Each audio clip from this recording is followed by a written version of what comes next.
Daring and dashing director Puri Jagannath, mega hero Varun Tej ల loafer ఈ రోజు రిలీజ్ అయింది. పూరి హీరో క్యారెక్టర్ ని డిజైన్ చేయడంలో స్పెషలిస్ట్. మరి మొదటి 2 సినిమాల్లో రాముడు మంచి బాలుడు టైప్ లో కనిపించిన వరుణ్ ఇప్పుడు లోఫర్ అనే మాస్ మూవీతో ప్రేక్షకుల ముందుకొచ్చాడు.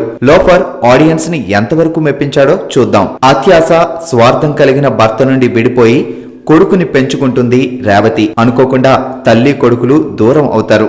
హీరో వరుణ్ కూడా ఫాదర్ పోసానిలానే లోఫర్ గా పెరుగుతుంటాడు. ఎప్పుడో మిస్ అయిన అమ్మ చనిపోయిందనుకుంటాడు. ఇంతలో దిశ పాట్నీతో లవ్, డూయట్స్, చివరికి అమ్మ కనిపించడం, కొడుకుని యాక్సెప్ట్ చేయడం, అసలు ఎన్నాళ్ళు అమ్మ ఏమైంది అనే ట్విస్ట్. ఓవరాల్ గా ఇది లోఫర్ కథ. ఫస్ట్ టైం మాస్ ఆడియన్స్ ని తన పర్ఫార్మెన్స్ తో మెప్పించే ప్రయత్నం చేశాడు వరుణ్. దిశ పాట్నీ గ్లామర్, సునీల్ కశ్యప్ మ్యూజిక్, పూరి పంచులు, పీజీ విందా చూపించిన రాజస్థాన్, జోధ్పూర్ లొకేషన్స్ చాలా బాగున్నాయి. రెగ్యులర్ మాస్ ఆడియన్స్ కి లోఫర్ నచ్చుతుంది.